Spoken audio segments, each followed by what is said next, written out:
My name is Gabrielle, and I am 32 years old. At my parents' 40th wedding anniversary dinner, the entire table went completely silent. My older brother Jamal leaned over, tapped his fork aggressively against my plate, and sneered, "Take a little less, Gabrielle. You are not the one paying for this. Do not gorge yourself on someone else's dime."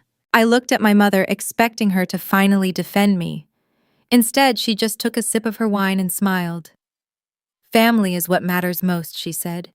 "Just listen to your brother." I did not cry. I did not scream.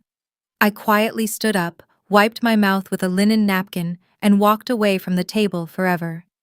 5 minutes later, the restaurant manager approached Jamal with a leather folder. The manager spoke loudly enough for the entire VIP room to hear. "Sir, the woman in the pink dress who just left canceled the complimentary status for this reservation. Your total tonight is $45,200. The color instantly drained from everyone's faces. Before I continue this story, let me know where you are watching from in the comments below. Hit the like button and subscribe if you have ever had to cut off a toxic family member to save your own sanity. To understand why that restaurant bill was a literal death sentence for my family, you have to understand how my brother built his entire life on my stolen peace. 3 months prior to that explosive anniversary dinner, I was driving my 10-year-old Honda Civic up the winding driveway of a massive estate. It was Jamal and his wife Valerie's new $2 million mansion in Buckhead. As I parked my faded car between a line of gleaming Mercedes and Range Rovers, I took a deep breath. Growing up in the affluent circles of Atlanta image was absolutely everything. My parents, Calvin and Loretta, cared deeply about their status.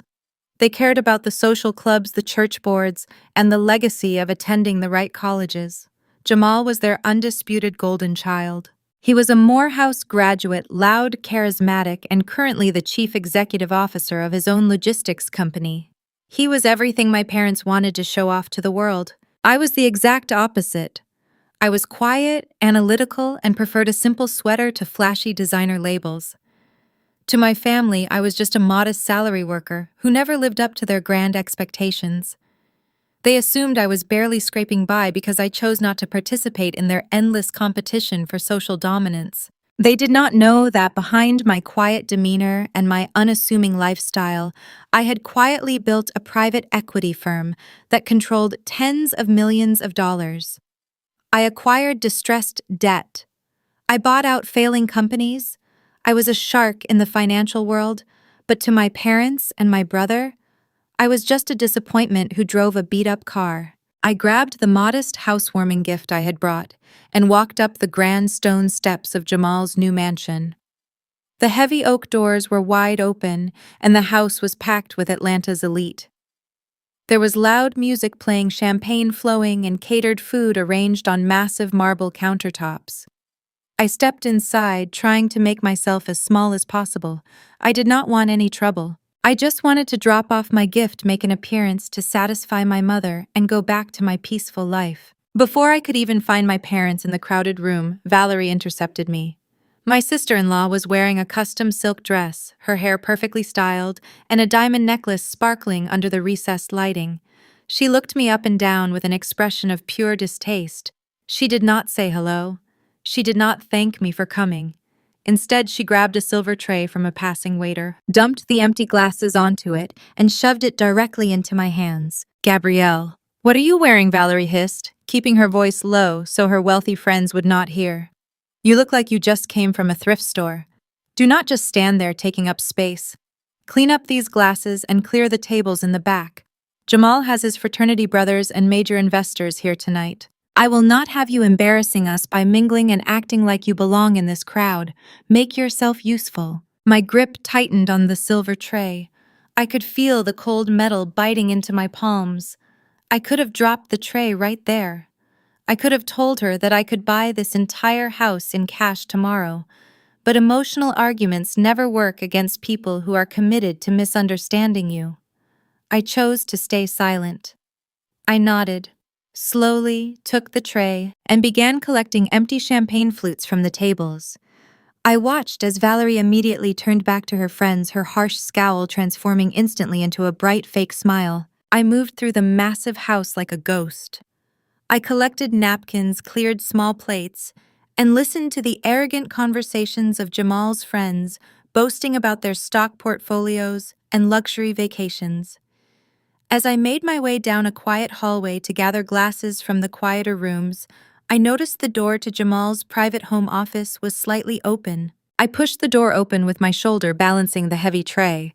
The office was decorated to look incredibly successful. There were leather chairs, expensive artwork, and a massive mahogany desk taking up the center of the room. I walked over to the desk to pick up a discarded glass. That was when I saw it.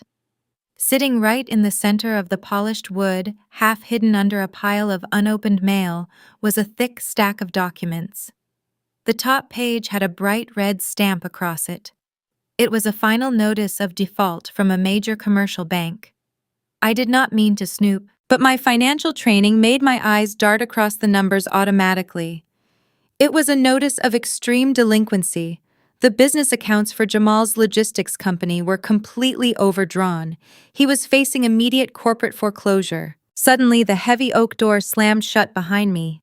I jumped, nearly dropping the tray of glasses. Jamal stood in the doorway. His face was flushed with anger, and the veins in his neck were visibly pulsing. He stormed across the room, grabbed the red-stamped document from the desk, and shoved it into a drawer, locking it with a sharp click. "What are you doing in here?" he demanded, his voice thick with rage. "I was just collecting the empty glasses," I said calmly, keeping my voice steady. "Valerie told me to clean up." Jamal stepped into my personal space, trying to use his height to intimidate me. "Do not play dumb with me, Gabrielle. I saw you looking at my desk. You have no business being in here. This is a private workspace for people who actually build wealth." I looked him directly in the eye. "I was not looking for anything, Jamal, but maybe you should spend less time throwing $2 million housewarming parties and more time returning calls to your commercial lenders." His face contorted with absolute fury. "Do not you dare speak to me about things you do not understand," he spat out. "You are a low-level desk worker. A salary worker brain like yours could not possibly comprehend the cash flow of a chief executive officer. You have zero ambition. You have zero drive. You drive a piece of junk car, and you live a pathetic life. Do not ever try to question my success. This is big business. You are just jealous because you will never achieve a fraction of what I have built." I stood my ground. The irony was suffocating. He was standing in a house he clearly could not afford, screaming at me about wealth while hiding a foreclosure notice in his drawer. I did not raise my voice. I simply looked at the locked drawer, then back at his angry, desperate face. "You are right, Jamal," I said softly.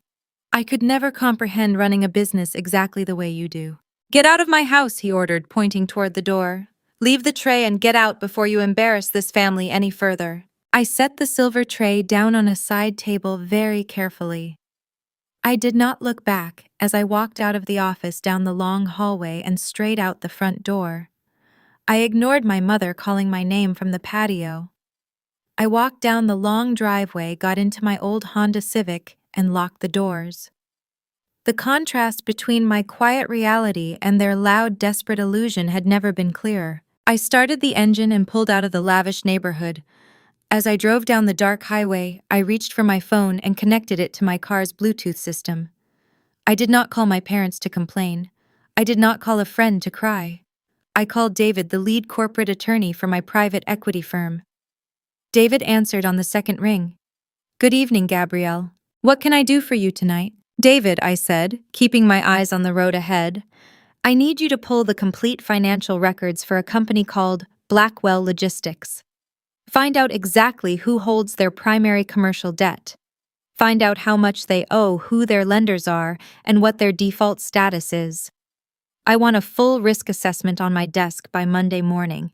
"Is this a potential acquisition target?" David asked, his tone shifting into pure business. "Yes," I replied, staring at the taillights of the cars in front of me.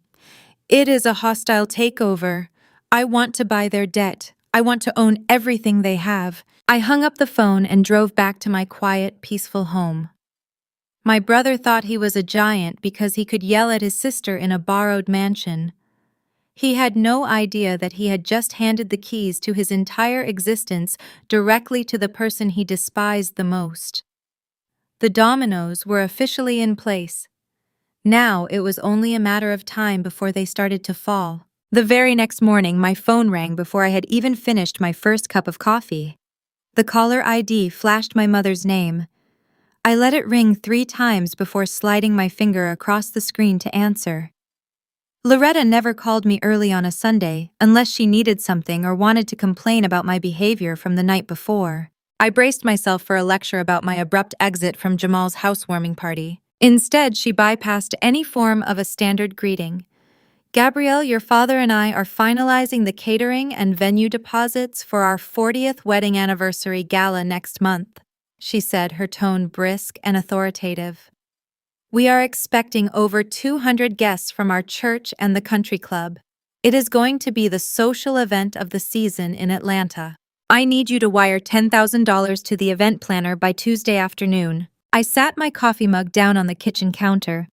$10,000, I repeated, keeping my voice entirely devoid of emotion. "Mom, we never discussed me contributing that kind of money." Loretta scoffed loudly into the receiver. "We should not have to discuss it. Jamal is already paying the lion's share of the expenses. He secured the VIP floor at the Obsidian Room and paid for the private sommelier out of his own pocket. He is a successful chief executive officer who actually cares about honoring his parents.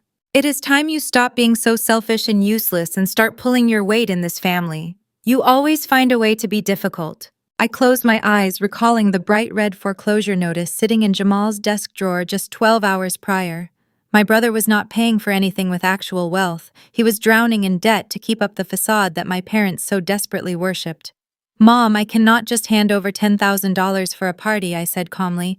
"That is not in my budget right now. I have my own financial responsibilities to manage, and I cannot simply pull that amount of cash out of thin air." The silence on the other end of the line was heavy and thick with judgment. When my mother finally spoke again, her voice was dripping with venom. "Budget. Always talking about a budget like a common laborer. Your brother just bought a $2 million estate, and you are crying over a $10,000 contribution for the parents who gave you life. You know, Gabrielle, sometimes I look at you and wonder how you even came from this family. You have absolutely no pride. You are a complete family disappointment." Before I could respond, the line went dead. She had hung up on me in disgust. I pulled the phone away from my ear and stared at the dark screen. $10,000 was literally pocket change to me. I could have wired her $50,000 without blinking an eye. But I refused to fund the toxic circus they called a life. They wanted me to feel small. They wanted me to feel like a peasant begging at the gates of their fake royalty.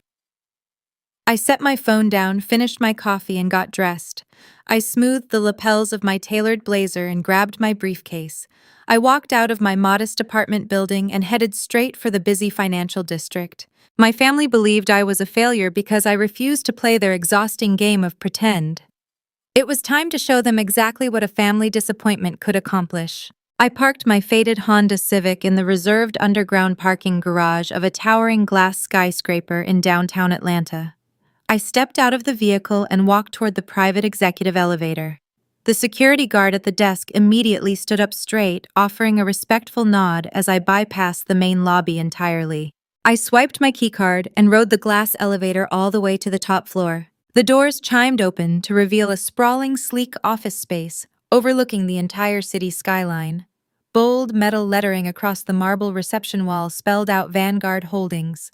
The front desk receptionist immediately stood up, handing me a fresh espresso and my morning briefing portfolio.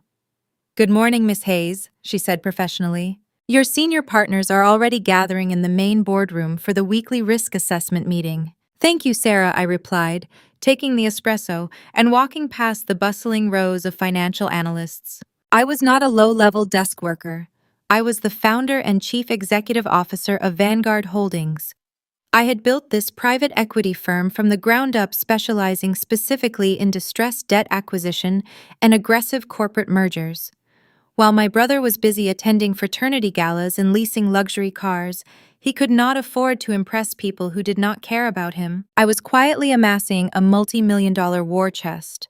I bought out failing businesses, restructured their massive liabilities, and turned major profits. My family had zero clue about the financial empire I controlled. They assumed I was broke because I refused to wear designer labels or boast about my income at Sunday dinners.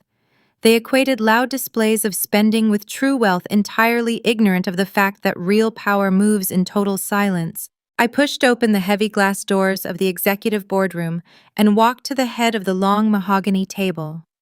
My lead attorney, David, was already projecting financial data onto the large presentation screen. I took my seat, set my espresso down, and opened my briefing portfolio. "Let us get right to work," I said, looking around the room at my team of top-tier analysts and corporate lawyers. "Show me the new distressed acquisition targets for this week. It is time to deploy our capital and secure some assets." David stood at the front of the room and brought up the first file on the digital projector. "We have a highly distressed corporate asset located right here in the Atlanta metropolitan area." David began pointing at a series of rapidly declining revenue charts. "It is a regional supply chain and transportation firm. They have officially defaulted on 2 major commercial bank loans within the last 90 days. Their operating cash flow is completely negative, and they are actively seeking a quiet buyout to avoid a public bankruptcy filing." I flipped open the physical file folder resting on the table to examine the core financial documents. My eyes scanned the executive summary and landed directly on the registered corporate name, Blackwell Logistics. I stared at the black ink on the page, keeping my facial expression completely neutral while my mind raced. Blackwell Logistics was my brother Jamal's company. This was the same business empire my parents bragged about to everyone at our church. This was the company that supposedly proved Jamal was a superior businessman while I was just a sad family disappointment. I flipped to the detailed liability section of the report. The numbers were absolutely staggering. Jamal was completely bankrupt. His logistics company had not turned a legitimate profit in nearly 3 years. According to the balance sheets David compiled, Jamal was functioning entirely on high-interest predatory corporate credit lines, just to keep the lights on in his warehouse. He was juggling short-term business loans with astronomical interest rates just to maintain the illusion of ongoing operations. The conflict instantly deepened in my mind, creating a massive logical puzzle that I needed to solve immediately. If Jamal was truly this deeply in the hole with predatory lenders breathing down his neck and bank foreclosure notices sitting on his desk, how on earth was he funding his current lifestyle? He had just purchased a $2 million mansion in Buckhead. He was driving a brand new luxury vehicle.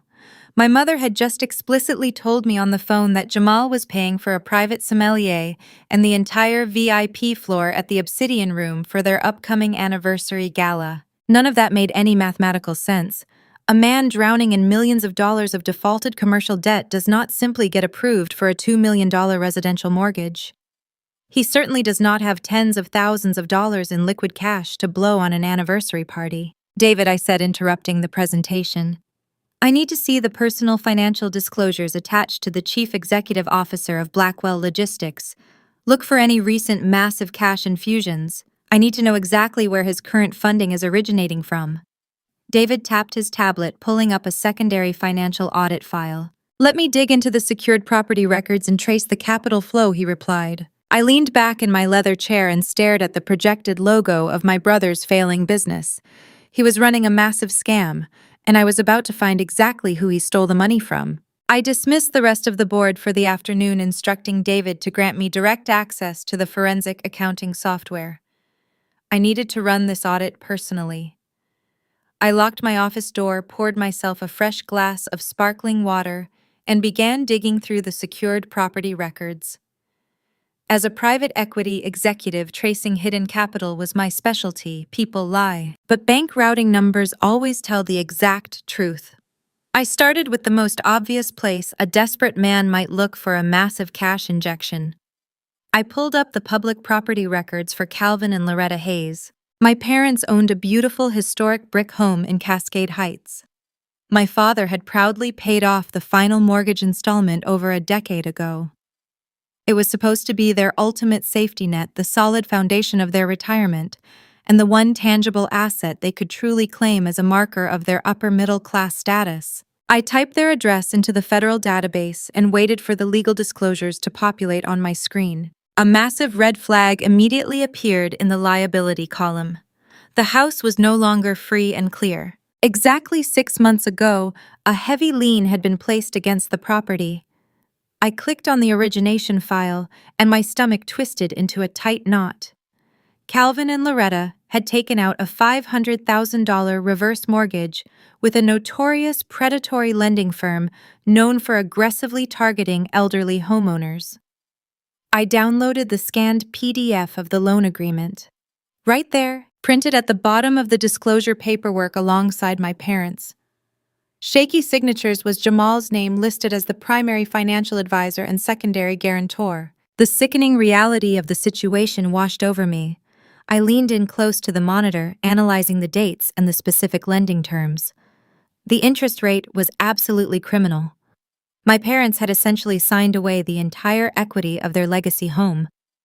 They had traded a lifetime of hard work for a high-risk loan that would completely consume the property's value within a few short years. I knew exactly how Jamal had orchestrated this. I could vividly picture the scene in my parents' living room. Jamal likely stood there in a tailored suit, wearing his expensive watch, using his Morehouse business vocabulary to dazzle them. He would have told them that Blackwell Logistics was on the verge of a massive international expansion. He would have promised that he just needed a temporary bridge loan to secure new global contracts. He surely used their favorite buzzwords, promising to build true generational wealth for the family name. And Calvin and Loretta, utterly blinded by their obsession with their golden boy, would have eagerly handed over the pen. They believed they were funding the next great black business empire. They believed they were cementing their status among the Atlanta elite. I scrolled further down the financial ledger to see where the predatory lender had wired the $500,000. The funds were not deposited into any corporate holding account for Blackwell Logistics. The money never even touched the company's operating budget. Instead, the entire $500,000 lump sum was wired directly into a newly formed private trust. I ran a quick search on the trust registry. The sole beneficiary of that trust was Jamal. He had legally isolated the money from his failing business to protect it from his existing corporate creditors. He manipulated our parents into sacrificing their only secure asset under the guise of saving the family business, all while making sure that business never saw a single penny of the cash. It was a calculated, cold-blooded financial extraction. My parents were completely oblivious. They were likely sitting in their heavily mortgaged home right now, bragging to their church friends about their son. The brilliant chief executive officer, completely unaware that he had just secretly sold their roof to a predatory lender. I sat back in my chair and took a deep breath. I needed to see exactly how he burned through $500,000 in just 6 months. I pulled up the expense reports linked to Jamal's private trust. The forensic trail was crystal clear, leaving absolutely no room for doubt or misinterpretation. My brother was not a victim of a struggling economy or unfortunate business circumstances. He was an active predator operating inside his own family. He had preyed on our parents' pride and their desperate need to maintain appearances. I cracked my knuckles, rested my hands on the keyboard, and prepared to follow the money trail to its final destination. Tracing the outflow of the funds painted a picture of absolute disgusting vanity. I watched the numbers cascade across my screen, each transaction a glaring testament to his greed. $200,000 was wired directly to an elite real estate title company. That was the down payment for the sprawling $2 million Buckhead mansion where he had just hosted his lavish housewarming party. Another $40,000 was sent to a luxury automotive dealership to secure the immediate lease on Valerie's brand new G-Wagon. The spending did not stop there. I found a $25,000 wire transfer directed to the most exclusive country club in the Atlanta metropolitan area, covering their exorbitant initiation fees and annual dues. The remaining hundreds of thousands of dollars bled out in a steady stream of pure superficiality.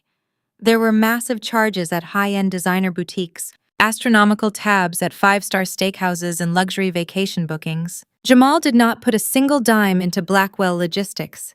He did not pay his warehouse workers or settle his commercial freight debts. He literally stole his parents' entire retirement safety net solely to maintain his flashy country club lifestyle. He bought a fake reality with their life savings. Valerie was parading around in custom silk dresses, treating me like the hired help, entirely funded by the equity of my parents' brick home. It was a level of financial cruelty that made my blood run cold. They were living like royalty on stolen time and stolen money. Every single smile, every boastful claim at Sunday dinner, and every arrogant post on social media was financed by the destruction of Calvin and Loretta's future. Jamal had willingly sacrificed his own parents' financial survival simply so he could look impressive to a group of fraternity brothers and fake investors who would abandon him the second the money dried up. The sheer audacity of his betrayal was staggering. A weaker person would have immediately printed these documents, driven straight to the Buckhead mansion, and confronted him. But I knew exactly how my family operated. Emotional arguments never work against masters of gaslighting. If I showed my parents the proof, Jamal would simply spin a new web of lies. He would claim the money was a strategic investment delay, and my parents would eagerly defend him, attacking me for trying to tear down my successful brother. Confrontation was useless. I needed total undeniable leverage. Instead of raising my voice, I made a highly calculated corporate move. I picked up my phone and called David back into my office. I instructed him to immediately establish an anonymous shell corporation under the Vanguard Holdings umbrella. Through this invisible entity, we aggressively approached the commercial lenders holding the defaulted loans for Blackwell Logistics. Because the debt was highly distressed, the banks were desperate to offload it. We purchased Jamal's entire corporate debt portfolio for pennies on the dollar. I did not stop there. I directed my legal team to contact the predatory lending firm that held the reverse mortgage on my parents' home in Cascade Heights. Using the massive capital reserves of my firm, I bought the premium note on their property outright. By 5 o'clock that evening, the rapid acquisitions were completely finalized. I sat in the quiet luxury of my office as David placed the heavy stack of finalized contracts on my desk. I dismissed him and reviewed the documents alone. I was now the sole owner of Blackwell Logistics commercial debt. I was also the absolute owner of the reverse mortgage on Calvin and Loretta's legacy home. I had quietly become the legal creditor of my entire family, and they had absolutely no idea. I gathered the freshly signed deeds, walked over to the reinforced steel safe hidden behind my office bookshelf, and placed the documents inside. I spun the combination dial, locking their financial fate securely in my hands. The trap was permanently set. They thought they controlled the narrative, but I now controlled their reality. I turned off the lights and walked away into the city. I knew the upcoming anniversary gala would be the perfect stage to finally force them all to face the absolutely devastating consequences of their unforgivable greed. 3 weeks passed in absolute silence following my discovery. I immersed myself in the operations of Vanguard Holdings, closing deals and expanding our portfolio, while my family went completely radio silent. I assumed they were busy planning the lavish anniversary gala. I was wrong. I was sitting at my kitchen island on a Tuesday evening eating a simple salad when my phone screen lit up with an Instagram notification. It was a post from Valerie. I tapped the alert and my screen filled with a flood of lavish, high-definition photographs. The geotag proudly displayed a highly exclusive 5-star luxury resort in Cabo San Lucas. The first image was a perfectly staged group photo. Jamal, Valerie, Calvin, and Loretta were standing on a pristine white sand beach at sunset. They were all wearing coordinating designer resort wear, holding crystal flutes filled with expensive champagne. Jamal had his arm around Valerie, puffing out his chest, looking every bit the wealthy executive he desperately pretended to be. My parents were beaming, their smiles practically glowing against their fresh tans. I swiped to the next slide. There was a video of Jamal renting a private yacht for the afternoon, tossing crisp bills to the local deckhands. The next photo showed Valerie posing by a massive infinity pool, wearing a custom swimsuit and oversized sunglasses, sipping a complicated cocktail. The final slide was a picture of my parents enjoying a private, candlelit dinner on the balcony of a massive oceanfront villa. I stared at the screen, my heart beating at a slow, steady, and detached rhythm. I was never invited. I was not even informed that they were leaving the country. They had planned an entire international luxury vacation, packed their bags, driven to the airport, and flown across the border without ever mentioning a single word of it to me. They simply left me behind like an unwanted piece of luggage. I scrolled down to read the caption Valerie had carefully crafted. Another incredible family getaway. So blessed to travel the world with the people who matter most. We are making memories that money cannot buy, even though my amazing husband insists on paying for everything anyway. I scrolled further down into the comments section. Right at the very top was a comment from my mother Loretta. She had pinned it so everyone in their social circle would see it first. Feeling absolutely blessed. This is a beautiful restorative trip fully paid for by my brilliant son and my wonderful daughter-in-law. God is so good to our family. I read those words over and over again. My brilliant son, my wonderful daughter-in-law, our family. The exclusion was glaring, deliberate, and undeniably cruel. They were celebrating their family unit, entirely erasing my existence, using the stolen equity of the house they would soon lose to finance their grand illusion of limitless generational wealth. This level of sheer audacity demonstrated exactly how profoundly broken their moral compass had truly become. I closed the Instagram application and set my phone face down on the cool quartz countertop. I slowly processed this absolute abandonment. I did not shed a single tear. Crying would imply that I was surprised by their behavior, and at this point their toxic consistency was the only reliable thing about them. I poured myself a glass of water, leaning against the kitchen island as memories of my childhood flooded my mind. I clearly remembered Calvin giving me one of his legendary booming lectures in our living room when I was just 18 years old and had chosen to buy a reliable used car instead of leasing a brand new luxury sedan. He had paced back and forth, waving his finger at me in deep disappointment. Black elite families protect their image above all else, Gabrielle. He had scolded me harshly. We are judged by how we present ourselves to the world.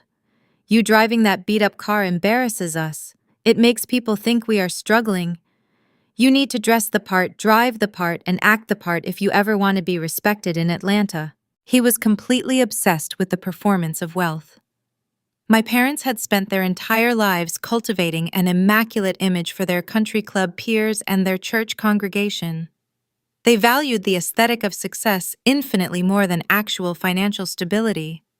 I realized in that quiet moment exactly why they had left me behind. It was not just because they preferred Jamal's company, it was because my presence actively disrupted their carefully curated aesthetic. I did not wear flashy designer labels. I did not participate in their shallow, boastful conversations. I represented the quiet, unglamorous reality of hard work, which was a direct threat to the illusion Jamal was selling them. They desperately needed to exist in a fantasy world where Jamal was a powerful, wealthy titan of industry, and my grounded, modest lifestyle was a glaring reminder of the real world they were trying to escape. I was the aesthetic liability they absolutely had to erase completely from their sight. Their desperate need for validation overpowered their basic parental love, leaving me to recognize the bitter truth regarding our severed familial bonds. I finally accepted my complete independence from their toxic approval. The betrayal cemented my unwavering resolve to destroy their fragile financial foundation and expose their hypocritical behavior today. I picked my phone back up and looked at the gorgeous photographs of the Cabo San Lucas resort one more time. A genuine, highly amused smile slowly spread across my face. The sprawling luxury compound where they were currently enjoying their stolen vacation was called the Azure Horizon Resort. It was a beautiful property, known for catering exclusively to billionaires and international celebrities. What Jamal and Valerie absolutely did not know was that the Azure Horizon Resort was proudly owned and operated by a massive luxury hospitality portfolio company. And exactly 2 months ago, Vanguard Holdings had successfully executed a highly aggressive corporate takeover, acquiring a controlling 60% ownership stake in that exact portfolio. I was not just staring at a picture of their fancy vacation destination, I was staring at a picture of my own commercial property. They had purposefully abandoned me in Atlanta to fly across the continent, only to check themselves directly into a building that I personally controlled. The magnificent irony of the situation was incredibly delicious. Later that exact same afternoon, as I was reviewing quarterly revenue projections on my laptop, my personal cell phone began to ring loudly across the room. The caller identification displayed Jamal's name. I let it ring 4 times before casually pressing the green button to accept the call.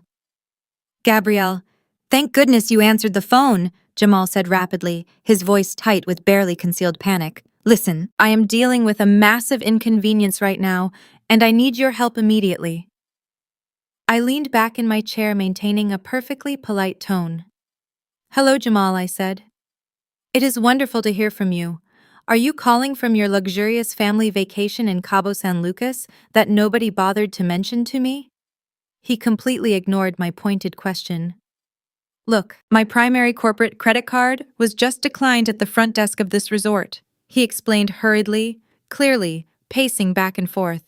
"It is obviously just a ridiculous international fraud block triggered by my bank because I am traveling outside the country.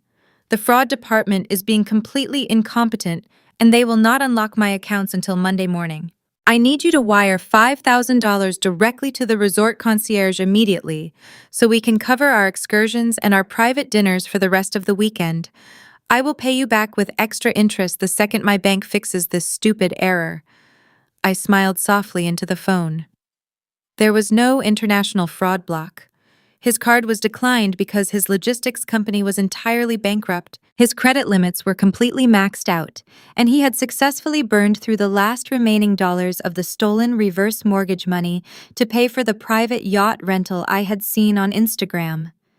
He was completely stranded in Mexico with zero funds, desperately begging the sister he had mercilessly ridiculed for a financial lifeline. "I am so sorry to hear about your banking troubles, Jamal," I replied, in my most innocent, apologetic voice. "But you know I am just a simple salary worker. My basic laborer brain simply cannot comprehend corporate banking errors. I definitely do not have $5,000 in liquid cash sitting around to wire to a foreign country. You will just have to budget better for the rest of your trip." "Gabrielle, please," he started to beg, his arrogant tone completely shattering. "Valerie is going to be furious if I have to cancel the spa appointments tomorrow. You cannot just leave us stranded here without any money." I ended the call immediately without hesitation. I placed my mobile device face down on the cool kitchen counter and allowed a genuine smile to form. I knew exactly what was unfolding miles away in Cabo San Lucas. Jamal was undoubtedly spiraling into a frantic panic, aggressively attempting to negotiate with foreign hoteliers, while his accounts flashed bright red. He was completely stranded, stripped of his fake power, and forced to face the harsh reality of his own catastrophic financial mismanagement. I simply finished my dinner, poured myself a glass of iced water, and enjoyed the beautiful silence of my evening. 5 days later, my family finally returned to Atlanta. The moment their flight touched down, my mother sent a demanding text message requiring my immediate attendance at our mandatory Sunday family dinner. These traditional Sunday gatherings were a strict requirement in our household. They were highly orchestrated theatrical performances, where we were all expected to sit around the antique dining table and blindly worship whatever minor milestone my brother claimed to have achieved. I dressed myself in a simple, understated outfit, grabbed my car keys, and prepared myself for the inevitable onslaught of their toxic arrogance and deep-seated hypocrisy. I parked my reliable, older vehicle right next to the gleaming luxury sports utility vehicle my brother had leased using stolen money. Walking through the heavy front doors of my parents' large home, I instantly noticed the incredibly thick tension permeating the air. The atmosphere felt unusually heavy, suffocating, and incredibly strained. Jamal was aggressively pacing across the living room carpet. He wore a forced, overly bright smile that did not quite reach his eyes. He was desperately trying to reassert his dominance over the room, desperately masking the absolute financial terror that was actively consuming his entire fake existence. Valerie sat rigidly on the velvet living room sofa, looking noticeably exhausted and uncharacteristically subdued. Her usual haughty demeanor was entirely replaced by a defensive, anxious posture. Calvin and Loretta were bustling around the kitchen loudly and artificially discussing how magnificent the Mexican weather had been. They were clearly overcompensating for whatever humiliating disaster had abruptly ruined their luxury vacation. We all transitioned into the formal dining room and took our assigned seats. The dinner spread was aggressively extravagant, clearly funded by credit cards that were currently screaming in the red. We ate our food in a very strained, uncomfortable atmosphere. Jamal spent the first 20 minutes of the meal loudly boasting about the private yacht he had chartered. He made sure to emphasize exactly how much cash he had tipped the local crew. He was putting on a desperate theatrical performance strictly for our parents, needing them to firmly believe that his logistics company was generating massive global revenue. I sat there quietly, carefully cutting my roasted chicken and listening to his grand illusion. I knew the absolute truth. I knew he was sweating profusely beneath his expensive tailored shirt, terrified that his fragile house of cards was rapidly collapsing. Suddenly, Jamal reached deep into his designer jacket pocket and pulled out a small, hastily wrapped cardboard box. He tossed it carelessly across the long mahogany table. The box slid across the highly polished wood and bumped directly against the base of my water glass. I looked down at the package, recognizing the cheap branding immediately. It was a discounted, cheap clearance bin. Perfume from the duty-free shop at the airport terminal. The exact kind they place right next to the chewing gum, cheap souvenirs, and travel magazines. I slowly looked up from the box and stared at Jamal. He leaned back in his dining chair, swirling the red wine in his crystal glass, and sneered at me with a look of pure, unadulterated contempt. Here he said, his voice dripping with intense condescension. "Next time, if you work harder and stop being so mediocre, maybe you can afford to fly with us. You really need to elevate your standards if you ever want to experience how the other half truly lives. It is incredibly embarrassing how little you have accomplished by your age, Gabrielle. You should really start applying yourself instead of settling for such an average life." Valerie snickered loudly from across the table, covering her mouth with her freshly manicured hand to hide her cruel amusement. She looked at my plain outfit, and then back at the tiny perfume bottle, visibly enjoying my supposed humiliation.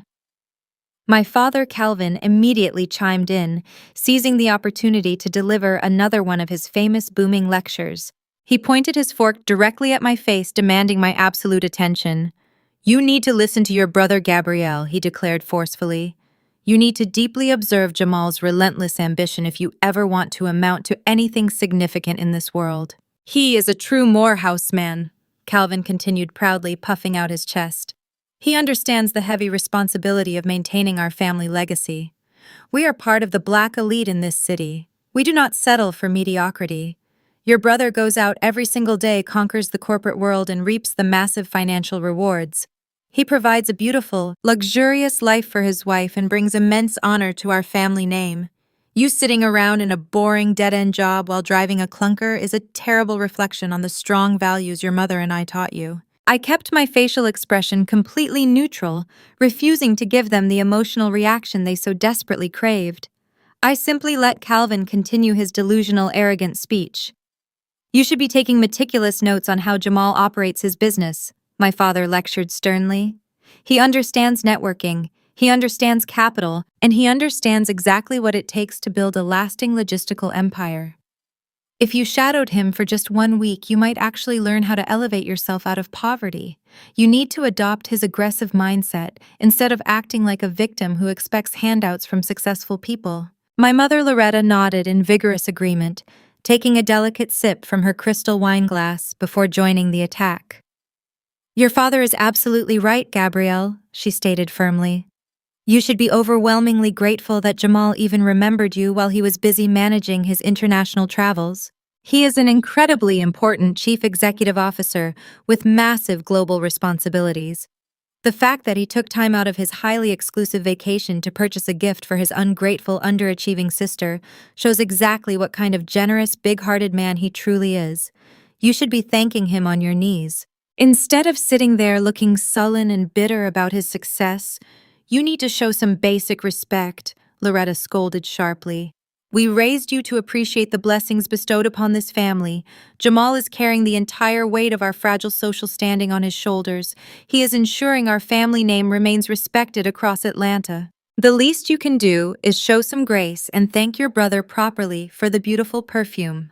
Stop acting so spoiled and learn to appreciate the fact that we still allow you to sit at this dining table with highly successful business professionals. I looked down at the cheap, tiny perfume bottle resting on the table. It was a pathetic, insulting gesture from a man who had secretly stolen our parents' reverse mortgage money to fund his fraudulent lifestyle. I slowly lifted my head, making direct eye contact with my brother. I did not frown. I did not yell. I simply offered him a serene, perfectly graceful smile. "Thank you, Jamal," I said softly, my voice completely steady and utterly calm. "I promise you that I will remember this extraordinary generosity for a very, very long time. Enjoy the rest of your dinner." I quietly pushed my chair back, picked up my handbag, and walked out of their house. I felt absolutely zero guilt. Any lingering sense of familial obligation had been entirely eradicated by their relentless cruelty. The very next morning, I strode into my executive office at Vanguard Holdings with absolute clarity. I sat down at my massive wooden desk and immediately summoned my lead attorney, David. He entered the room holding his legal pad ready for his daily instructions. I handed him the consolidated debt portfolio for Blackwell Logistics that we had secretly acquired from the predatory commercial lending firm. "David," I said coldly, "I am fully authorizing the legal team to prepare the total asset freeze on Jamal's logistics company. I want every single corporate bank account locked. I want his credit lines completely severed. I want the commercial foreclosure process initiated immediately. We are pulling the plug on his entire operation." David nodded quickly, writing down my direct orders. "When do we execute the freeze?" he asked professionally. I looked at the calendar sitting on my desk, noting the upcoming date of my parents' highly anticipated anniversary gala. "Schedule the execution for the end of the month." The end of the month arrived faster than anyone anticipated, bringing with it the week of Calvin and Loretta's highly anticipated 40th wedding anniversary. This was not just a celebration of their marriage. It was a massive, highly orchestrated theatrical performance designed to prove their superior social standing to the entire city of Atlanta. For months, my mother had been calling everyone in her social club, dropping heavy hints about the extravagant gala her wealthy, brilliant son was organizing. She made absolutely certain that every single member of their church congregation knew they were going to be honored like absolute royalty. On Tuesday morning, my phone buzzed incessantly on my desk at Vanguard Holdings. It was the family group chat. Jamal was flooding the message thread with aggressive, boastful updates about his grand plans. He was treating the group chat like a press release, ensuring our parents had plenty of material to brag about to their friends. "Get ready for the event of the decade," Jamal typed, adding several celebration emojis. "I just locked down the entire VIP upper floor of the Obsidian Room for Saturday night. We are going to show Atlanta exactly how the Hayes family celebrates." I stared at the screen, my expression perfectly blank. The Obsidian Room was undeniably the most elite, notoriously expensive, and highly exclusive restaurant in the entire Atlanta metropolitan area. Getting a table there on a Saturday night usually required a minimum of 6 months advance notice and serious political or corporate connections. Booking the entire VIP upper floor was an astronomical expense. It was a space specifically reserved for visiting celebrities, high-ranking politicians, and international billionaires. A standard dinner service there easily ran into the tens of thousands of dollars. Jamal did not stop there. He followed up with another rapid-fire sequence of arrogant messages. I am not letting my parents celebrate 40 years with standard menu items he boasted loudly in the chat. I just wired payment to fly in special beluga caviar directly from overseas for the appetizer service. I also bypassed the regular restaurant staff and hired a private, world-renowned sommelier to personally curate the wine pairings for the entire evening. Nothing but the absolute best for Calvin and Loretta. My mother immediately replied with a string of crying face emojis and praying hands. "Oh, Jamal, you are truly a blessing to this family," Loretta typed. "Your father and I are so incredibly proud of the massive success you have achieved. We cannot wait to celebrate with our brilliant son." My father chimed in right after her. "A true Morehouse man always knows how to honor his legacy," Calvin wrote. "You are showing everyone exactly what real Black excellence looks like. We raised a true king." I read the messages while reviewing the final foreclosure documents my legal team had prepared for Blackwell Logistics. The sheer delusion was breathtaking. Jamal was actively finalizing a $50,000 dinner reservation at the Obsidian Room using a corporate credit card that was literally days away from being permanently frozen. He was bragging about imported caviar and private sommeliers while secretly dodging aggressive phone calls from commercial debt collectors. He was funding this entire grand illusion using the stolen equity from our parents' legacy home, and they were blindly cheering him on. The disconnect between his arrogant boasting and his catastrophic financial reality was a masterclass in toxic narcissism. I did not reply to the group chat. I simply watched the chaotic performance unfold, knowing exactly how the grand final act would end for them all tonight. While the family group chat was overflowing with toxic praise for Jamal, my phone buzzed again with a private direct message. This time it was from my sister-in-law, Valerie. She had completely bypassed the main group chat to issue her own set of highly specific, deeply insulting instructions. Valerie operated as Jamal's aggressive enforcer, ensuring the family aesthetic was rigidly maintained at all costs. She viewed herself as the ultimate matriarch of our generation, completely entitled to dictate how everyone else should behave. "Gabrielle, we need to have a very serious discussion about your attendance this Saturday." Valerie began, her tone instantly hostile and commanding. "Jamal is pulling out all the stops for your parents, and we cannot afford any distractions or embarrassments. This is a high-profile event. Jamal is using this anniversary dinner as a major networking opportunity. A lot of his wealthy fraternity brothers and potential new corporate investors will be in attendance. We are blending family celebration with high-level corporate synergy, and everything must look completely flawless." I took a slow sip of my sparkling water, waiting for the inevitable insult. It arrived in the very next message bubble. "You need to wear a plain black dress," Valerie demanded. "Do not wear any of those cheap, brightly colored outfits you usually wear." We hired a professional photographer to document the evening for a magazine spread, and we absolutely do not want your thrift store clothes ruining the aesthetic of the photos. You need to blend into the background as much as possible so you do not draw any negative attention to the family. Plain dark and unnoticeable. Those are the strict rules if you want to be allowed inside the venue. The sheer audacity of her demands was staggering, but she was not finished. Valerie quickly sent another long paragraph pushing her disrespect to an entirely new level of cruelty. "Also, since you are not contributing any money to this event, you need to make yourself useful," she typed aggressively. "The Obsidian Room staff is excellent, but Jamal has a very large guest list. If the servers get overwhelmed during the cocktail hour, you need to be prepared to step up. I expect you to help the waitstaff pour champagne and clear the appetizer plates. If you see an empty glass, fill it. If you see trash, remove it. Do not just sit there taking up space while Jamal pays for everything. Earn your keep for once in your life." I stared at the glowing screen of my phone. My sister-in-law was not just asking me to attend a family celebration. She was explicitly commanding me to act as unpaid catering staff. She was ordering me to wear a plain black dress so I would visually blend in with the restaurant employees. She genuinely believed that because I drove an older car and lived a modest lifestyle, my only possible value to the family was manual labor. She wanted to humiliate me in front of Jamal's wealthy friends, forcing me to serve them champagne while they boasted about their fake corporate empires. Valerie was terrified my lack of designer labels would expose the fragility of their wealth. She needed me serving to feel powerful. She was desperately trying to assert dominance to mask her anxieties about Jamal's business. She had no idea she demanded servitude from the woman holding the legal deed to her Buckhead mansion. I took a deep breath, keeping my heart rate steady. The trap was fully set, and they were eagerly walking right into the center of it all. Sitting in the quiet luxury of my executive office, a profound realization washed over me. I looked at the long history of text messages from Valerie and the boastful declarations from Jamal. The bitter truth was finally undeniably clear. They did not view me as a sister, a daughter, or even a basic member of the family unit. They viewed me strictly as an aesthetic liability and an unpaid servant.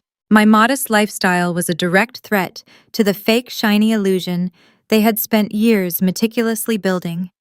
They despised me because I represented the grounded reality they were desperately trying to escape. They invited me to this grand anniversary dinner for one reason alone.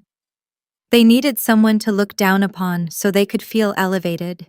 They needed a target to belittle so they could temporarily ignore the crushing weight of their own financial ruin. Any lingering trace of familial guilt or obligation I held completely vanished in that exact moment. They were entirely committed to their cruelty, which meant I was completely free to execute my corporate strategy without remorse.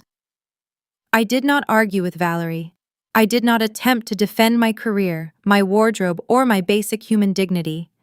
I simply picked up my phone, opened the direct message thread, and typed a single perfectly calculated response. I understand completely, Valerie. I will wear exactly what fits the occasion. I hit send, locked my phone, and turned my attention back to the corporate acquisition files sitting on my mahogany desk. They wanted a servant to pour their champagne, but they were about to meet their absolute master. This upcoming Saturday night would finally mark the absolute end of their reign of terror and the glorious beginning of my total corporate domination over their entire lives. 2 days before the grand, highly anticipated anniversary gala, I decided to make one final visit to my parents' home in Cascade Heights. Some lingering foolish part of my inner child desperately wanted to give them one last opportunity to choose truth over an illusion.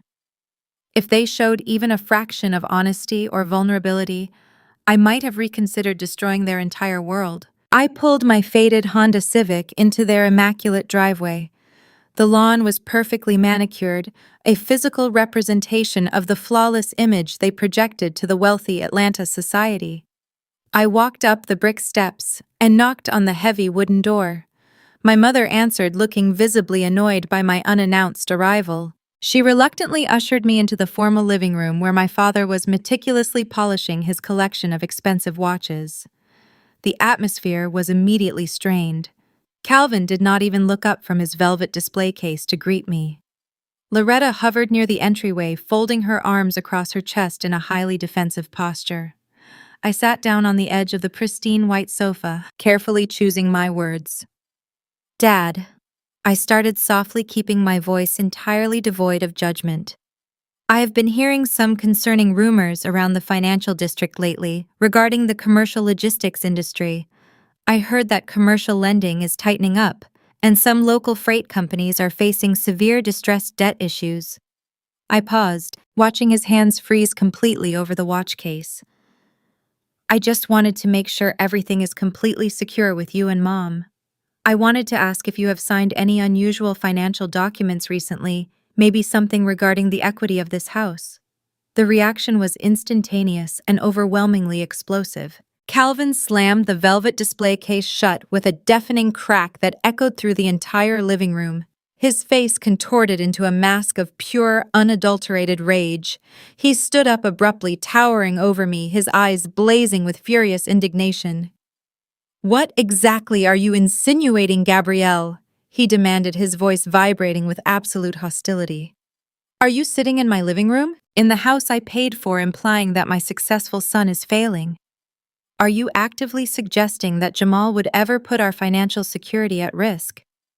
I maintained my calm composure, refusing to back down from his aggressive intimidation tactics. "I am not insinuating anything, Dad," I replied steadily. I am simply asking a direct question. Have you and Mom taken out a massive reverse mortgage on this property to fund Jamal's failing business operations? The silence that followed was thick and suffocating. Loretta gasped loudly, clutching her pearl necklace, as if I had just uttered a terrible curse word in a sacred sanctuary.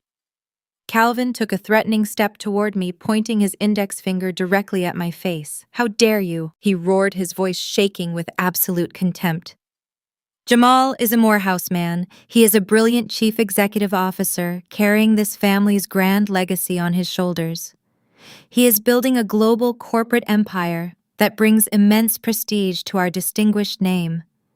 He understands high-level corporate finance, something a low-level desk worker like you could never possibly comprehend. You are just intensely jealous of his massive success because you have absolutely none of your own. You have always been deeply bitter that he is thriving while you drive that pathetic clunker and live a completely average, unremarkable life.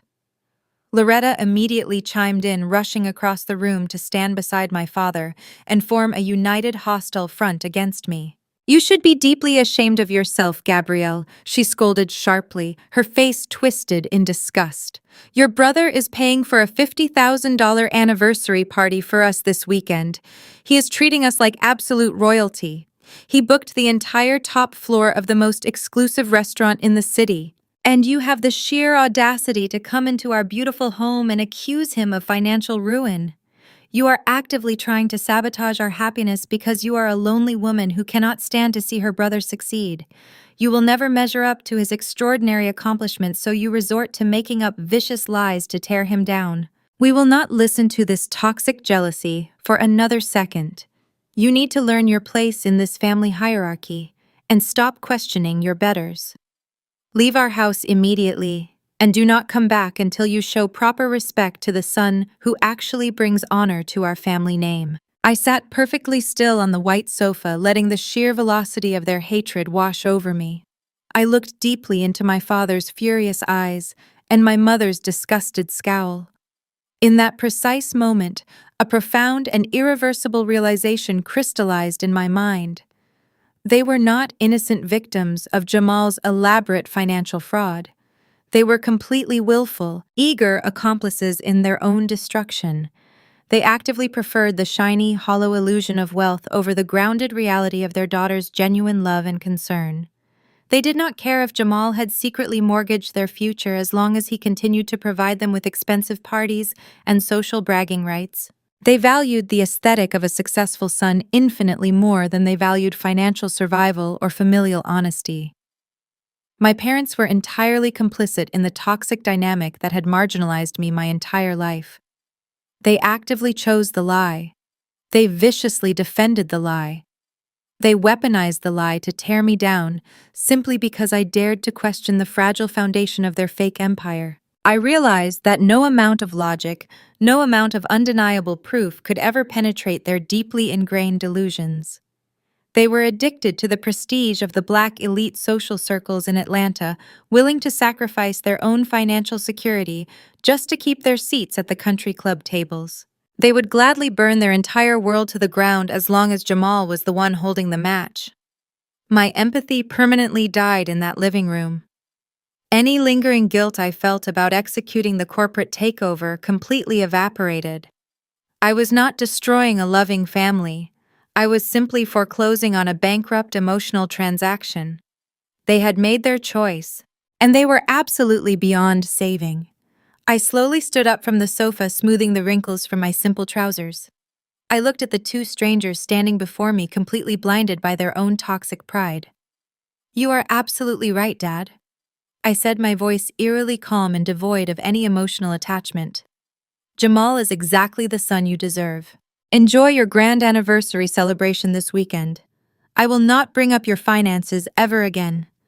I turned and walked toward the heavy wooden front door, stepping out of my childhood home for the very last time as their daughter.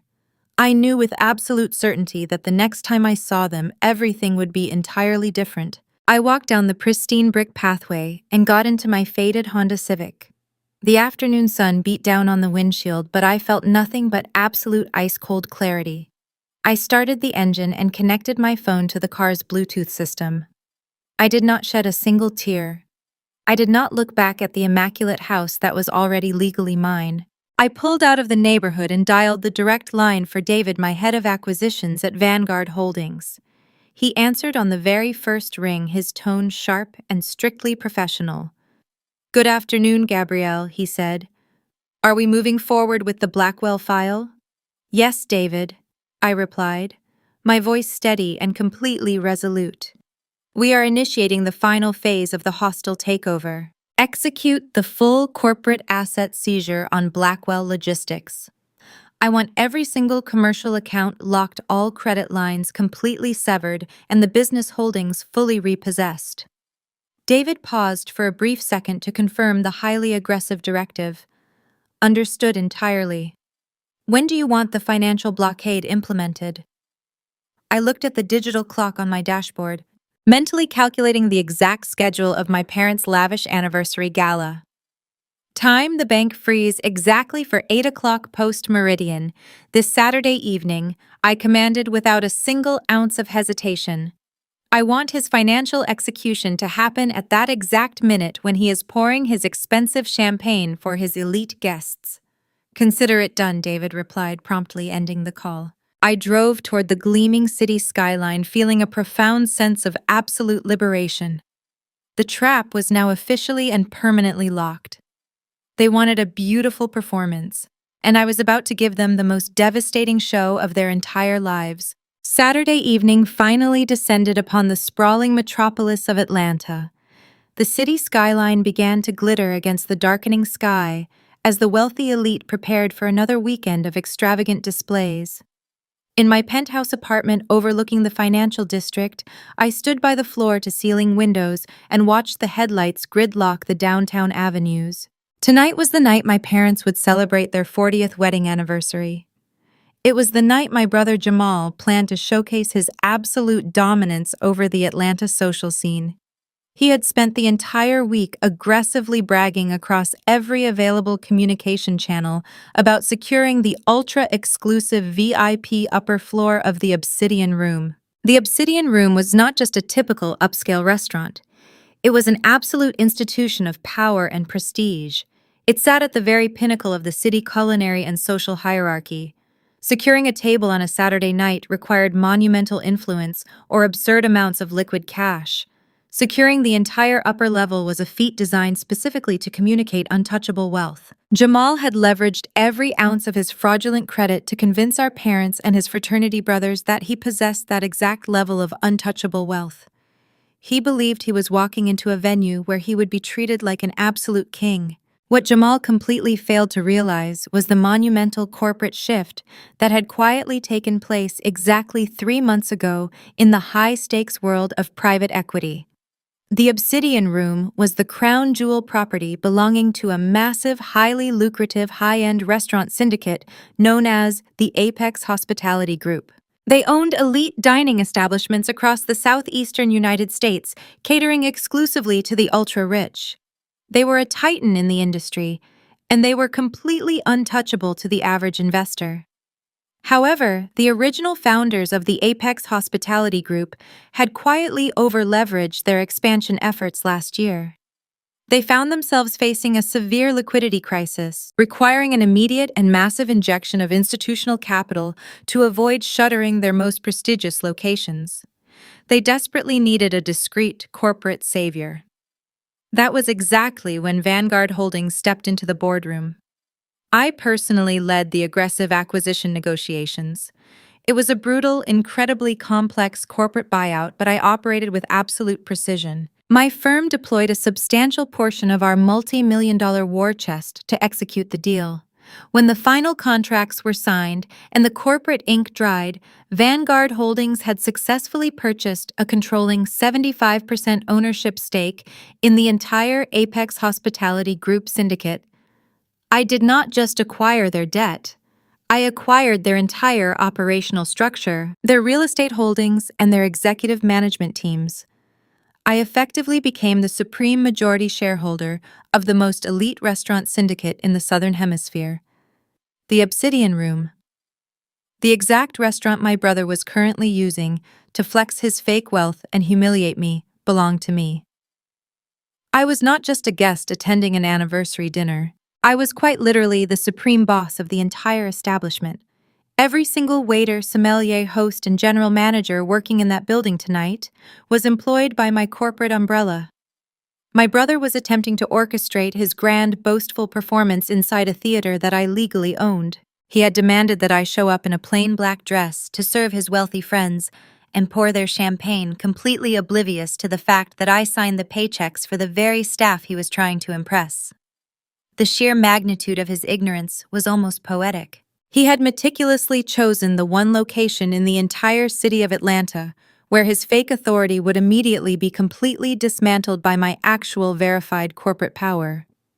I had spent the last 3 months keeping this massive acquisition entirely confidential, allowing my family to continue their arrogant posturing without the slightest interruption. I wanted them to feel supremely confident.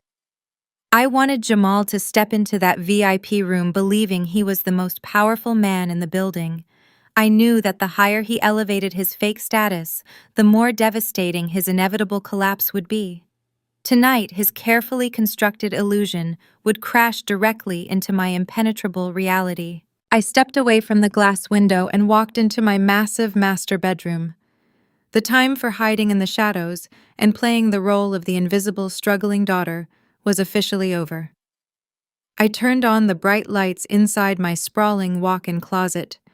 Valerie had explicitly demanded that I wear a plain black dress to visually blend in with the restaurant catering staff. She wanted me to look like a background extra in her glamorous, fabricated life.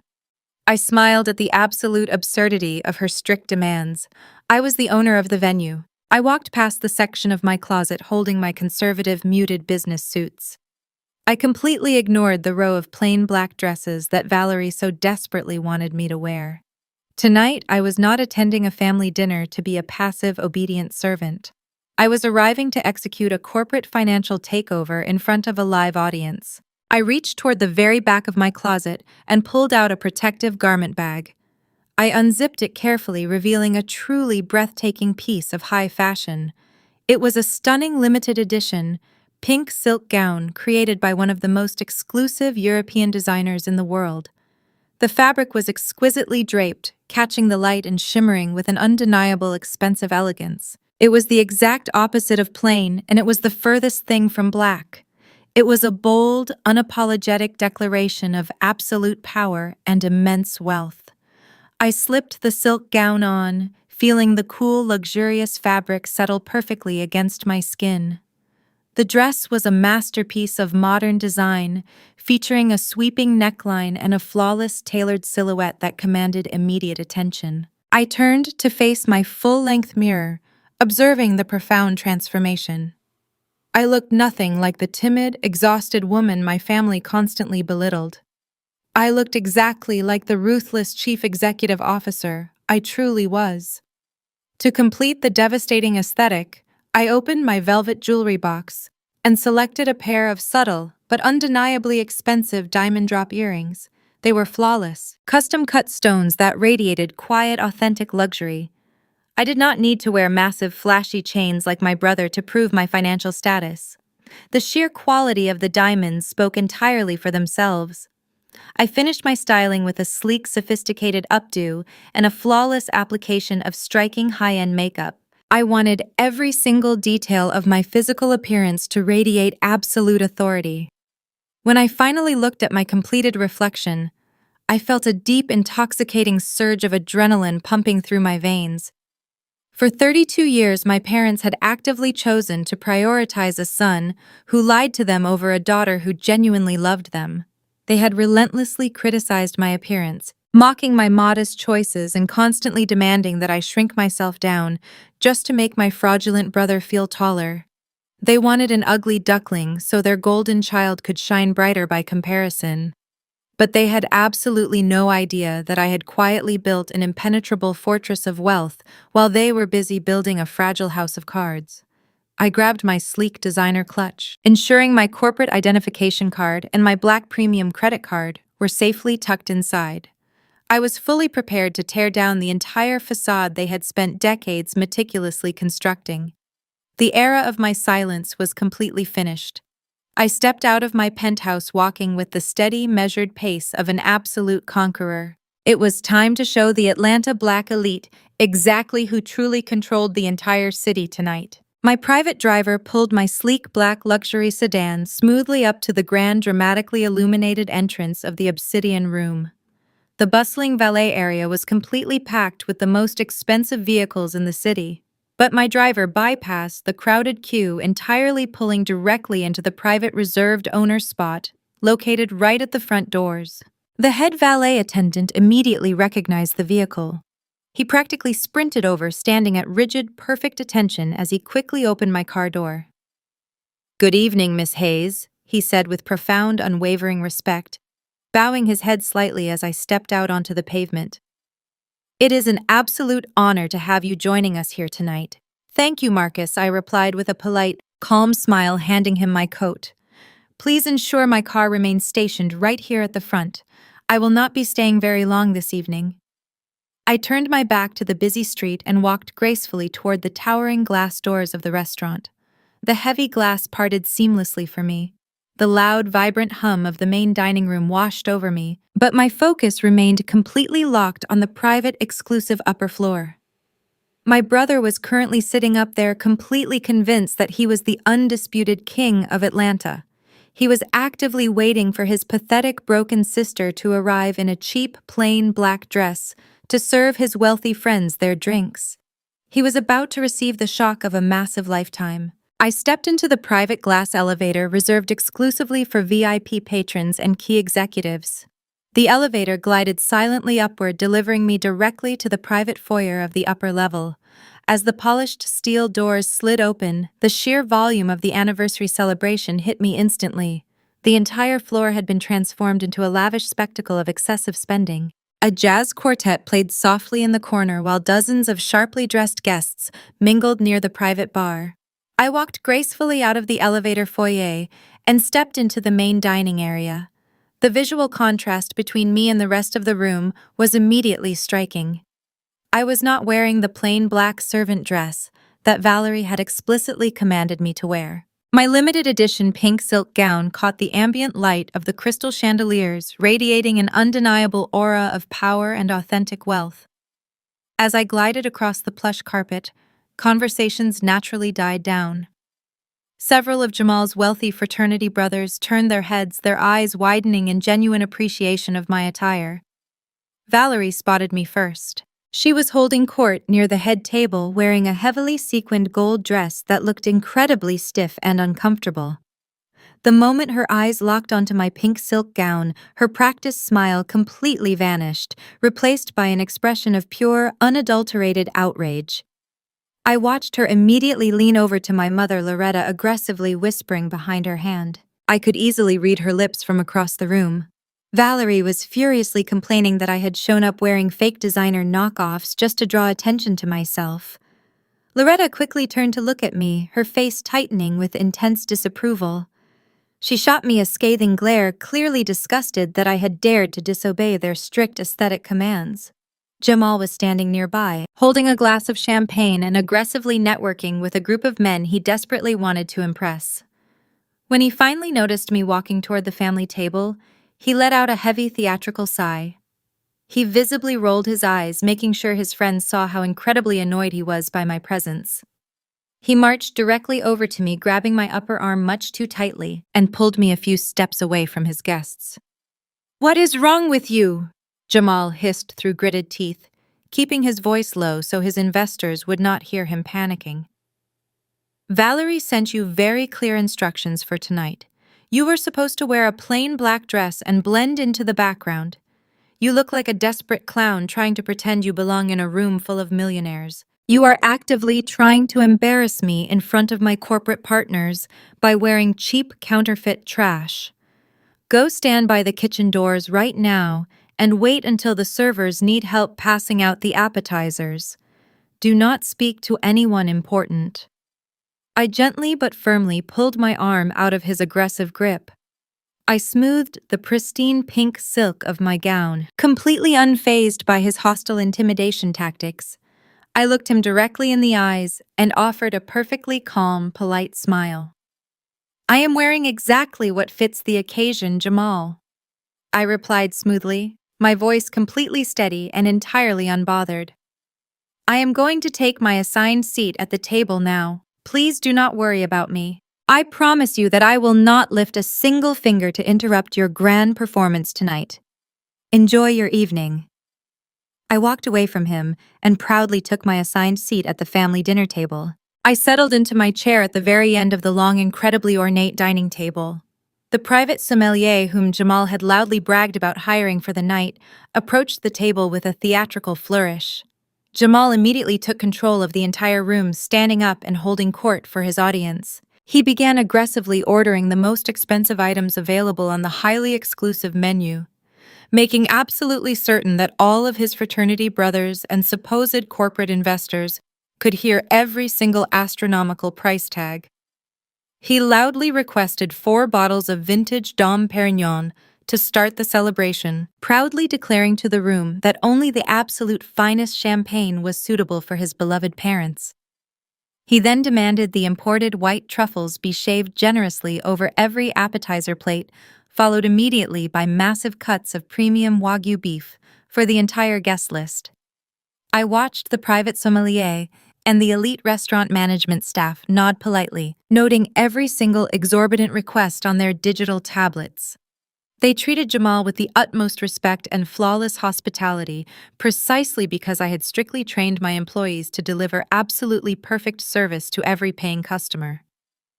Jamal thought their deep respect was a direct validation of his powerful status. He had no idea they were simply doing the job I paid them to do. Valerie sat next to him, practically glowing with extreme arrogance. She kept touching her expensive jewelry, loudly complaining to the women next to her about how exhausting it was to constantly manage such massive wealth and host these elite social events. Calvin and Loretta were absolutely beaming with profound pride. They looked around the luxurious VIP room, entirely captivated by the grand illusion their golden child was putting on display. Calvin leaned over to one of Jamal's friends, patting the man on the back. "My son is building a genuine global empire," Calvin boasted proudly, his voice echoing over the soft jazz music.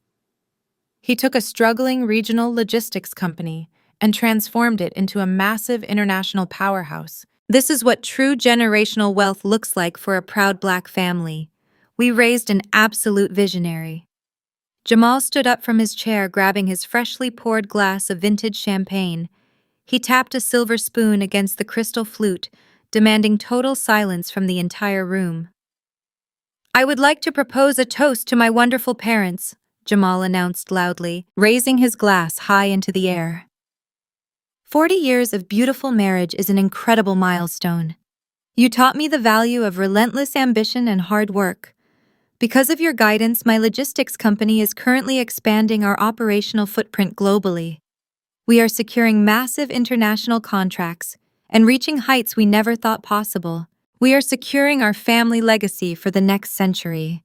This grand celebration tonight is just a small token of my immense gratitude for everything you have done. The room erupted into loud, enthusiastic applause. His fraternity brothers cheered aggressively, raising their own expensive glasses in his honor. Valerie clapped enthusiastically, blowing a kiss to her fraudulent husband across the table. Loretta actually dabbed a tear from her eye, completely overwhelmed by the sheer magnitude of the fake success unfolding before her. Calvin nodded approvingly, raising his own glass toward Jamal in a silent gesture of ultimate respect and patriarchal validation.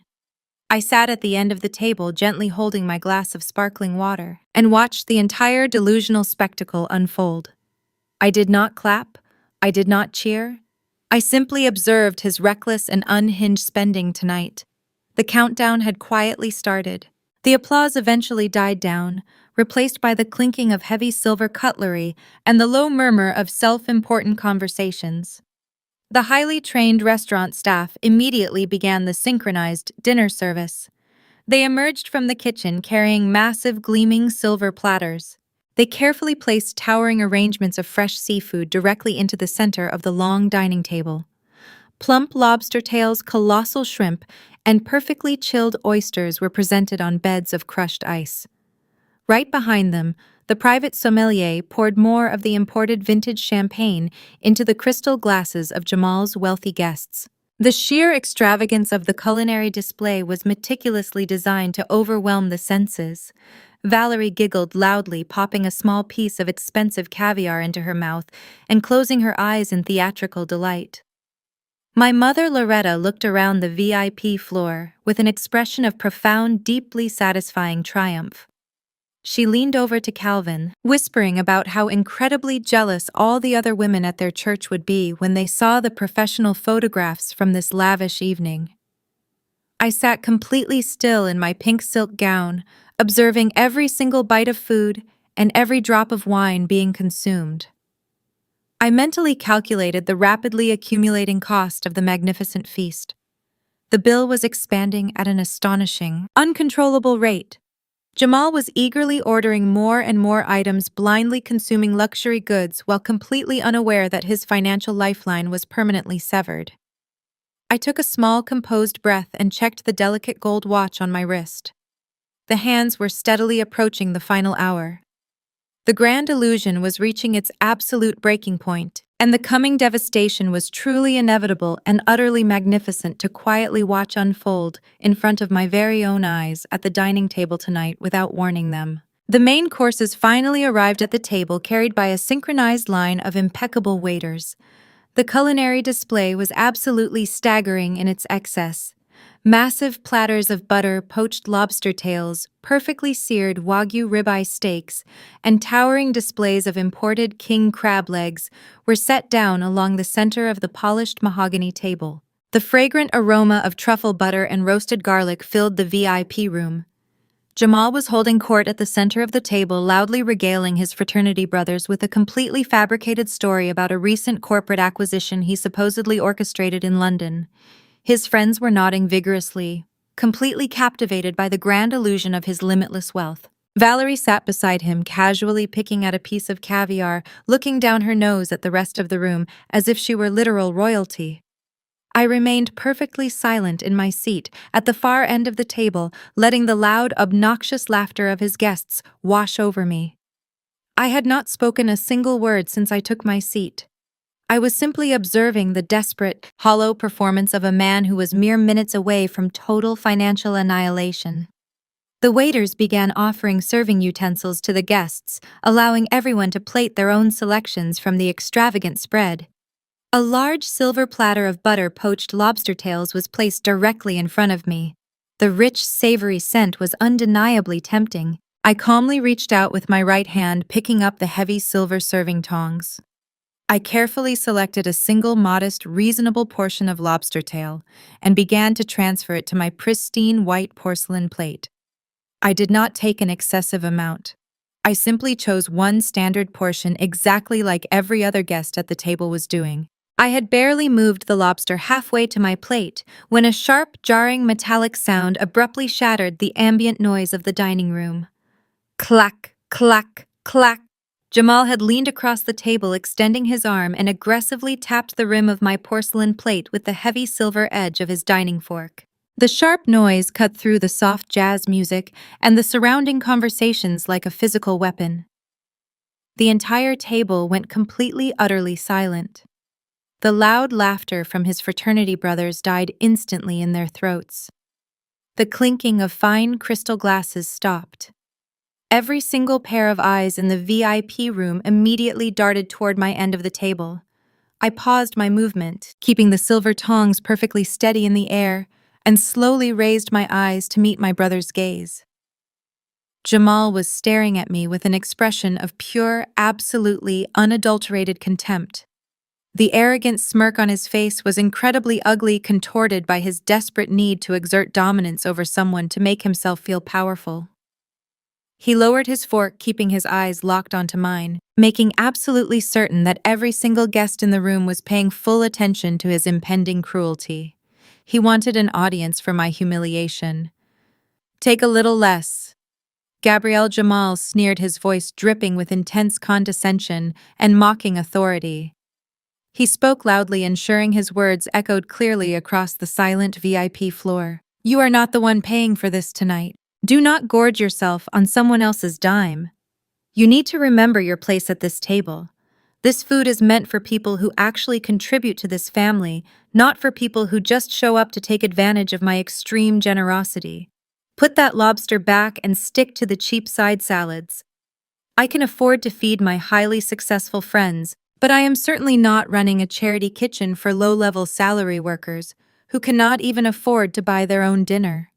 You need to learn how to respect the people who actively fund your entire pathetic existence. Stop embarrassing yourself and put the food down right now before I ask the restaurant management to escort you out of this private event. His cruel words hung heavily in the chilling silence of the dining room, designed specifically to strip away every last ounce of my personal dignity. The suffocating silence in the room only lasted for a brief, agonizing second before the inevitable reaction began. Several of Jamal's wealthy friends chuckled awkwardly, shifting in their expensive seats and looking down at their perfectly plated food. A few of the wives exchanged highly amused glances, clearly enjoying the toxic spectacle unfolding right in front of them. Valerie did not even try to hide her wicked amusement. She let out a loud, mocking laugh, covering her mouth with her manicured hand while she leaned closer to Jamal in a blatant display of united hostility. The profound humiliation they were trying to inflict upon me was palpable, a thick, suffocating blanket of disrespect designed to break my spirit entirely. I did not react to their cruel laughter. I slowly turned my head and looked directly at my parents, Calvin and Loretta, who were seated in the places of highest honor near the center of the long table. This was their definitive moment. This was the exact juncture where they could finally choose to act like real parents. I looked deeply into their eyes, offering them one final, fleeting chance to defend their daughter against this unprovoked, vicious public attack. I silently begged them to intervene, to reprimand Jamal for his despicable behavior, to show even a single fraction of basic familial loyalty. Instead, my mother Loretta simply picked up her crystal glass of vintage champagne. She took a slow, deliberate sip of the expensive sparkling wine, completely unbothered by the brutal emotional assault happening to her own daughter. She looked me right in the eyes, her expression utterly cold and devoid of any maternal affection, and silently mouthed the words, "Just listen to him." She chose the illusion of wealth over my dignity. I shifted my gaze toward my father.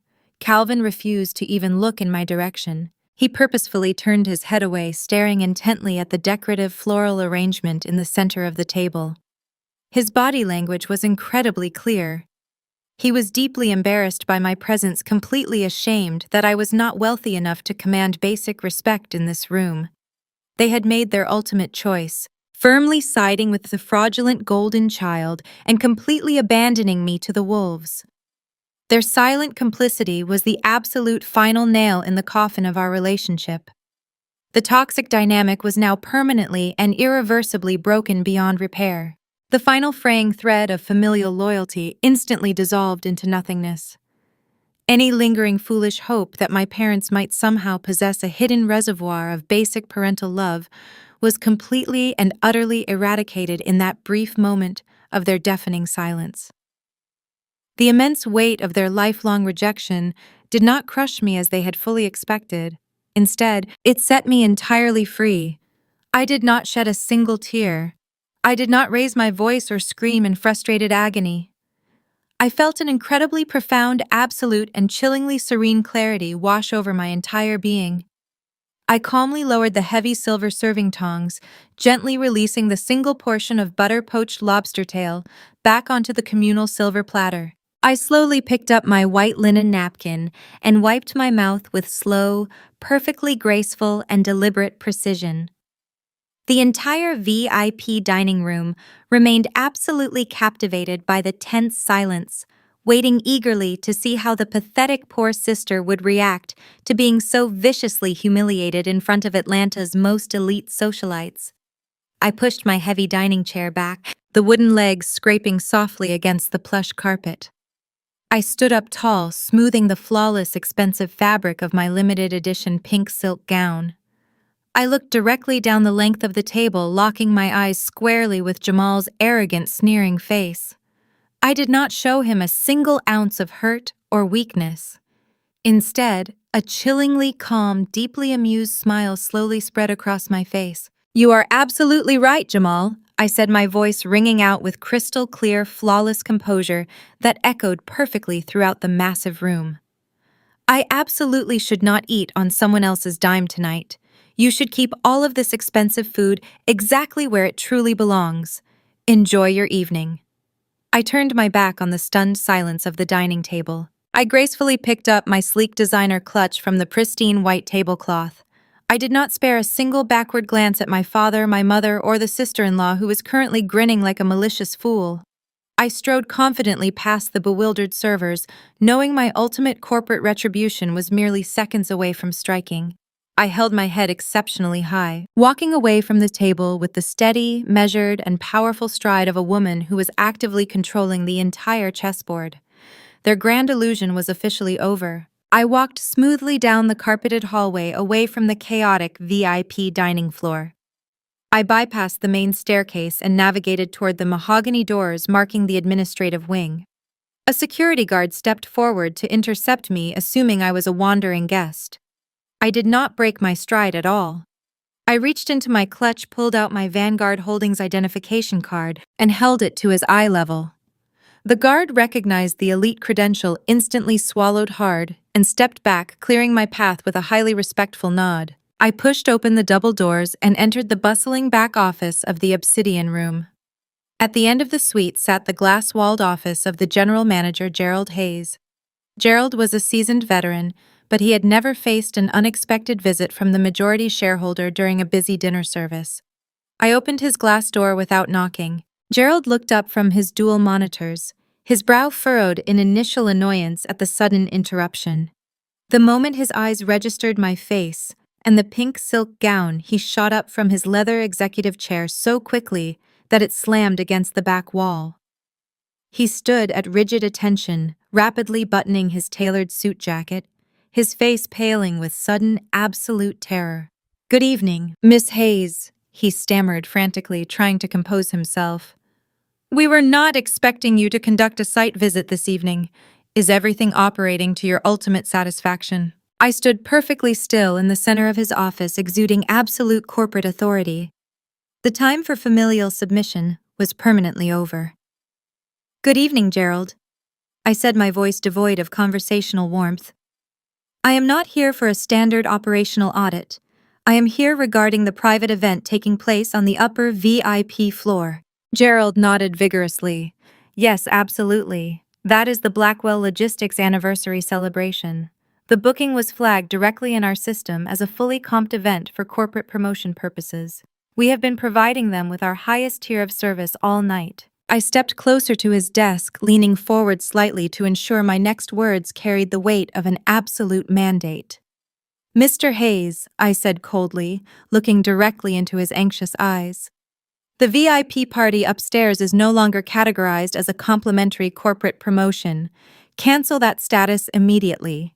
I want you to print the fully itemized receipt for every single item they consume tonight. Every bottle of vintage champagne, every ounce of imported caviar, and every hour of private sommelier service. Print the bill and present it to my brother Jamal immediately." Gerald blinked in stunned silence for a fraction of a second before his intense professional training took over. He did not hesitate. He immediately dropped back into his chair, his fingers flying rapidly across his mechanical keyboard. I watched the point-of-sale screen on his desk flash from a zero balance to a rapidly climbing five-figure sum. The small receipt printer on the edge of his desk began whirring loudly, spitting out a seemingly endless stream of paper detailing my brother's reckless spending. "Do not offer him any discounts," I instructed firmly as the printer continued to run. "Do not allow him to put the balance on a standing tab. You will collect the full payment in its entirety right now." Gerald ripped the long receipt from the machine, folded it sharply, and placed it inside a heavy black leather presentation folder. "Understood completely, Miss Hayes," he replied, his voice deadly serious. "I will handle this transaction personally right this very second." I turned on my heel and exited the general manager's office, retracing my steps back down the long, carpeted administrative hallway. I did not return to the upper VIP floor to watch the immediate aftermath. I did not need to gloat over their stunned faces. My profound revenge was firmly rooted in the execution of absolute corporate power, not in petty emotional displays. I pushed open the heavy glass front doors of the obsidian room and stepped out into the refreshingly cool, crisp Atlanta night air. The city streets were still bustling with weekend traffic, completely unaware of the massive financial earthquake occurring inside the building behind me. The head valet attendant saw me approaching and immediately gestured for my private driver to pull my sleek black sedan forward. The driver stopped right at the curb, stepping out to open the heavy rear door for me. I slid into the luxurious, quiet leather back seat, savoring the profound sense of peace that washed over my entire body. I watched the glowing facade of the restaurant through the tinted window, perfectly envisioning the exact sequence of events unfolding on the upper level right at this very moment. Inside the restaurant, Gerald Hayes marched purposefully out of his office, firmly gripping the heavy black leather presentation folder containing the massive itemized bill. He bypassed the lower dining floor and stepped directly into the private glass elevator, ascending rapidly to the exclusive VIP area. The doors slid open, and he walked straight toward the head of the extravagant dining table. Jamal was currently leaning back in his chair, completely oblivious to his impending doom, loudly laughing with his wealthy fraternity brothers about another fake business deal. Valerie was sipping her expensive champagne, her gold-sequined dress glittering under the crystal chandeliers. Calvin and Loretta were smiling broadly, still completely captivated by their golden child's performance. Gerald stopped precisely at the head of the table. He stood with impeccable professional posture, clearing his throat quietly to command attention. Jamal looked up, deeply annoyed by the sudden interruption of his boastful storytelling. He waved his hand dismissively at the general manager. "Just put it all on the corporate tab," Jamal commanded arrogantly, not even bothering to look at the leather folder. "We are going to be celebrating here for several more hours. Keep the vintage champagne flowing for my guests." Gerald did not move a single inch. He slowly opened the black leather folder and placed it squarely on the mahogany table, directly in front of my brother's crystal plate. "Sir, the owner of the restaurant just canceled your complimentary status," Gerald stated clearly, his voice carrying flawlessly over the soft jazz music and ensuring that every single guest at the table could hear his next words. "Your total for this evening is $45,200. We require payment in full immediately." The silence that instantly fell over the opulent dining room was incredibly thick and utterly suffocating. Everyone stared directly at Jamal. Jamal immediately let out a loud, highly exaggerated sigh, desperately trying to maintain his aura of untouchable wealth in front of his wealthy colleagues. He rolled his eyes, feigning mild annoyance at what he falsely assumed was simply a minor administrative glitch. He reached into the inner pocket of his tailored blazer and pulled out his heavy metal corporate credit card. He tossed it casually onto the table, the metallic clatter sounding sharp against the wood. "Just run the card, Gerald," he said dismissively, "and bring us another round of the beluga caviar while you figure out your system errors." Gerald picked up the metal card. He did not walk away to a back terminal. Instead, he pulled a sleek mobile payment terminal directly from his suit pocket. He inserted the corporate chip right in front of everyone. The machine processed for 3 seconds before emitting a loud, harsh double beep. The screen flashed bright red. Declined. Jamal's arrogant smirk instantly vanished. A bead of sweat formed rapidly on his forehead. "Impossible," he snapped, his voice pitching higher. "Run it again. Your machine is clearly broken." Gerald remained perfectly composed. "I assure you, sir, our systems are functioning flawlessly. The bank has explicitly rejected this transaction." Panic began to visibly seep into Jamal's posture. He hurriedly pulled out his expensive leather wallet, his fingers trembling slightly as he extracted 2 different personal platinum credit cards. He threw them both onto the table. "Fine. Run these. Use both if you have to, just get it done." Gerald calmly inserted the first personal card. Beep. Declined. He removed it and inserted the second personal card. Beep. Declined. The blood completely drained from Jamal's face. He stared at the glowing red screen of the terminal in absolute horror. Valerie let out a small, terrified gasp, gripping the edge of the mahogany table. Calvin and Loretta sat frozen, their eyes darting wildly between the declined cards and the unyielding restaurant manager. At that precise moment, the antique grandfather clock in the corner of the VIP room chimed softly. It was exactly 8 o'clock post-meridian. Across the city, Vanguard Holdings had officially executed the comprehensive corporate asset seizure. Every single commercial bank account, personal credit line, and massive business holding associated with Blackwell Logistics was now permanently frozen. The absolute financial avalanche had finally arrived, and my arrogant brother was entirely buried underneath it. Absolute chaos instantly erupted inside the opulent dining room. Jamal sprang from his chair, knocking his crystal champagne flute onto the carpet, where it shattered into dozens of jagged pieces. He slammed his fist down on the mahogany table, his face twisting into a mask of pure, unadulterated outrage. He aggressively pointed his finger just inches from the general manager's face. "Are you completely out of your mind?"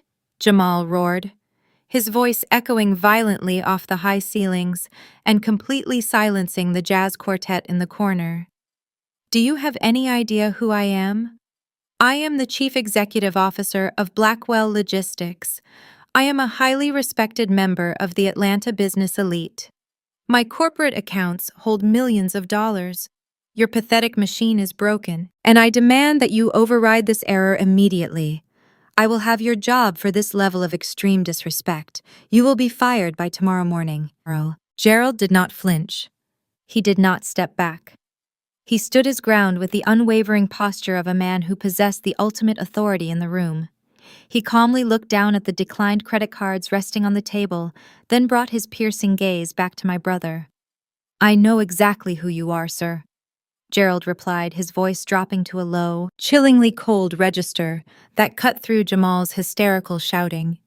"You are a patron with a bill of $45,200 that has been repeatedly declined across 3 separate financial institutions. Furthermore, I highly doubt you will be firing anyone in this establishment. The owner of this entire restaurant syndicate personally instructed me to collect this payment in full tonight, without a single exception." Jamal let out a loud, mocking laugh, desperate to regain control of the narrative in front of his wealthy fraternity brothers. "The owner," he scoffed, throwing his hands up in the air. "The owner of this restaurant syndicate probably lives in Dubai and has no idea what is happening in this room. You are just a glorified waiter trying to flex a tiny bit of power. I want to speak to the actual owner right now. Get them on the phone immediately." Gerald maintained his icy composure. He slowly picked up the declined credit cards and handed them back to Jamal. "That will not be necessary, sir, because you have already spoken to her this evening.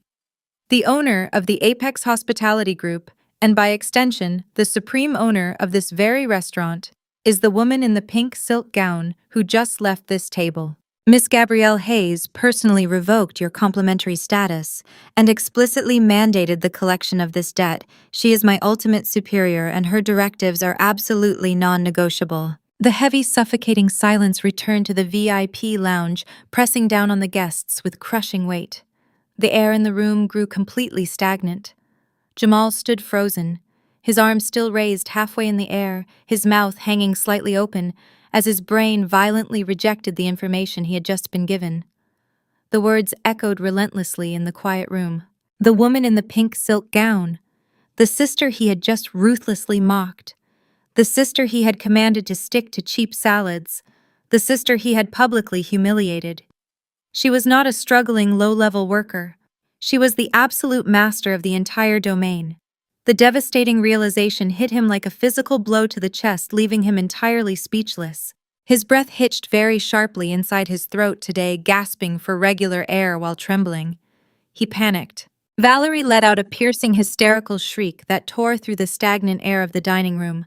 She frantically grabbed the edges of the mahogany table, her knuckles turning completely white against the polished wood. Her mind desperately scrambled to process the catastrophic revelation. The woman she had intentionally ordered to wear a plain black dress, the woman she had commanded to serve appetizers and pour champagne for her friends, was an incredibly wealthy corporate titan who owned the very ground they were currently standing on. Valerie looked wildly at her husband, expecting him to fix the terrifying situation, but Jamal simply stood there trembling, his eyes wide with absolute horror. He had absolutely no money left to his name. His bank accounts were frozen solid, and his entire fake empire had evaporated into thin air. Calvin and Loretta sat completely paralyzed in their chairs, physically unable to move a single muscle. The magnificent illusion of their golden child, the flawless performance they had worshipped for decades, was shattering into a million irreparable pieces right in front of their eyes. Calvin stared blankly at the massive unpaid bill resting on the table, realizing that his son did not possess the generational wealth he had so arrogantly boasted about. Loretta covered her mouth with her trembling hands, her face entirely drained of color. She had just sat back and allowed her son to viciously humiliate the true provider of the family, and she had smiled while doing it.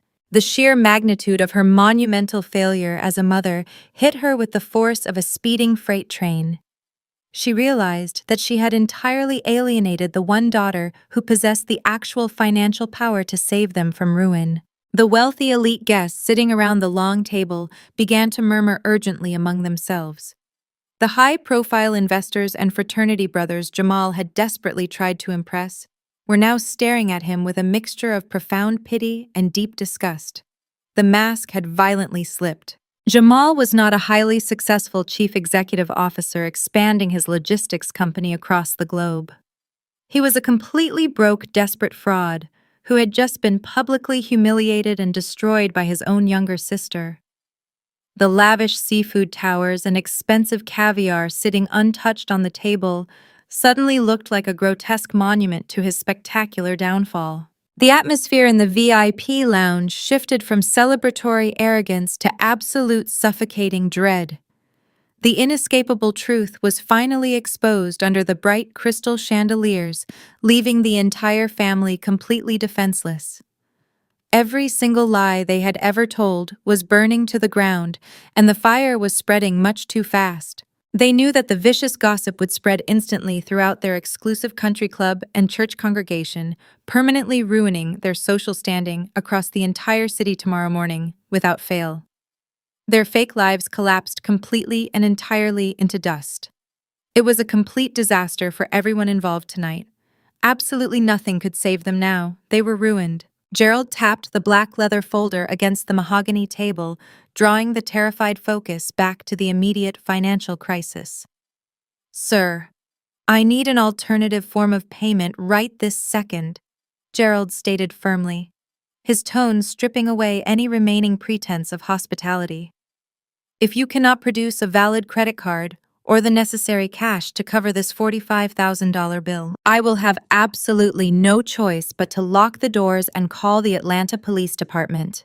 We will press immediate criminal charges for theft of services." The threat of criminal prosecution broke Jamal's paralysis. He began sweating profusely, his expensive suit clinging to his shaking frame. He spun around looking desperately at his wealthy fraternity brothers and the corporate investors he had spent the entire evening trying to aggressively impress. "Listen, guys," Jamal pleaded, his voice cracking with sheer panic. "My bank made a massive administrative error. I just need a quick temporary loan to cover this dinner until my accounts unlock on Monday morning. I will pay you all back with extra interest. I promise. Can somebody please spot me the cash?" His supposed friends, the men who had eagerly consumed his expensive vintage champagne and imported white truffles just minutes earlier, suddenly refused to make any eye contact. The wealthy investors quietly placed their cloth napkins on the table and began adjusting their expensive tailored jackets. One by one, they muttered weak, pathetic excuses. One man claimed he did not have that kind of liquid limit on his current card. Another muttered something about needing to relieve his babysitter early. Sensing the rapidly sinking ship, the entire group of elite guests abruptly grabbed their coats. They did not offer a single dollar. They practically sprinted toward the private glass elevator, desperate to distance themselves from the radioactive humiliation of Jamal's spectacular financial collapse. Within 3 agonizing minutes, the massive VIP floor was completely abandoned. The jazz quartet stopped playing, packed their instruments, and quietly exited through the kitchen doors. Jamal, Valerie, Calvin, and Loretta were left sitting entirely alone at the massive ruined dining table, surrounded by the rotting remnants of their extravagant, unpaid feast. They were completely stranded, utterly humiliated, and left to face the incoming police sirens entirely by themselves tonight. Their grand illusion was fully extinguished, leaving them with absolutely nothing but the crushing reality of their own devastating, irreversible consequences. The next morning, sunlight streamed through the tall windows of my penthouse apartment, casting a warm glow across my pristine hardwood floors. I sat at my kitchen island, sipping a freshly brewed espresso, and watched my mobile device light up with an endless barrage of frantic notifications. The absolute silence of my Sunday morning was in stark contrast to the utter devastation currently destroying my family across the city. I unlocked my screen and found 17 hysterical voicemails waiting for me. I pressed play on the first message. My mother burst through the speaker, high-pitched and trembling with sheer terror. "Gabrielle, please pick up the phone right now." Loretta sobbed uncontrollably into the receiver. "Your father and I woke up this morning to bright red foreclosure notices aggressively taped across our front door. The bank is seizing our home. We do not understand what is happening. We are about to lose everything. Please, you have to help us." I deleted the message and played the next one. It was Jamal. His arrogant swagger was completely eradicated, replaced by the broken, panicked tone of a man who had finally hit rock bottom. "Gabrielle, you have to call me back immediately." Jamal begged, his breath hitching audibly. "Corporate liquidators just arrived at my warehouse with armed security guards. They legally seized my entire business operation at dawn. They locked the loading docks, confiscated the fleet vehicles, and froze every single payroll account. I spent the night in a holding cell because I could not pay that restaurant bill, and now my entire logistics company is gone. I know you own the restaurant. I know you have money. Please, I am begging you on my hands and knees. Meet with us today. You hold all the cards now. We realize you have all the power. We will do whatever you want." I listened to his desperate pleas without feeling a single ounce of pity. They had spent decades treating me like an aesthetic liability, dismissing my value and exploiting my presence only when it suited their toxic narrative. Now, facing total financial annihilation, they finally acknowledged my power. I calmly set my espresso mug down, opened my email application, and sent a brief formal calendar invitation to my father, my mother, and my brother.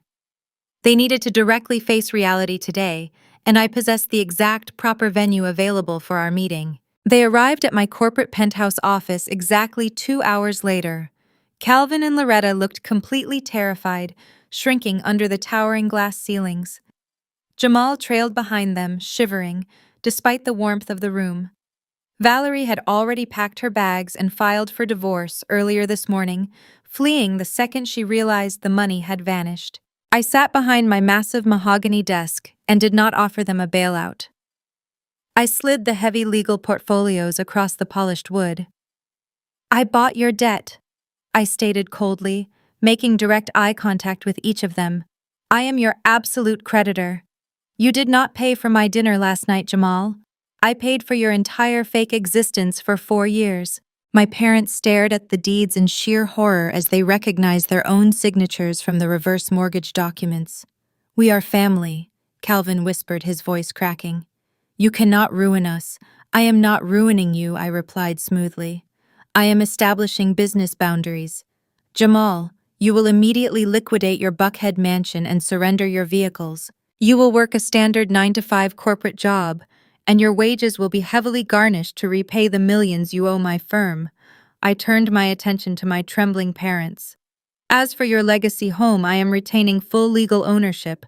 You are now my direct tenants. You will pay strict monthly rent directly to Vanguard Holdings. If you miss a single payment, I will evict you without hesitation." Loretta sobbed loudly, covering her face with her shaking hands. They had absolutely no other options. They picked up the heavy fountain pens and slowly signed the binding corporate agreements, permanently surrendering their entire fake empire over to the daughter they had mercilessly abused. Their cruel reign was finished. The illusion was completely destroyed, leaving them trapped inside a prison of their own arrogant creation. They knew their devastating defeat was absolute and permanent. This was the exact moment of pure justice happening before my very eyes today, an ending I waited my entire life to witness and completely control perfectly. After they were escorted out of my building by security, I walked out onto my private office balcony. I stood there breathing in the crisp evening air and looked out over the sprawling, glittering skyline of Atlanta. For my entire life, I had been told that blood was the most important bond a person could ever possess. I was taught that loyalty meant accepting constant disrespect and funding the fragile egos of arrogant people. But standing here looking down at the empire I had built with my own two hands, I finally understood the powerful absolute truth. Blood only makes you related, but genuine loyalty, respect, and love are what actually make you a true family. The sweetest revenge is not destruction, it is reclaiming total control over your narrative. I did not destroy my parents or my brother. I simply stopped funding their grand illusion and allowed gravity to do the rest of the work. My peace is now fiercely protected, my wealth is fully secured, and my future is entirely my own to write. Have you ever had to financially or emotionally cut off a toxic family member to save yourself? Share your story in the comments below, and remember to always value your own peace above their performative validation, because you are absolutely worth it every single day of your life, moving completely forward without their endless toxic heavy burdens destroying you today forever. Now always please subscribe to my channel for more amazing stories like this.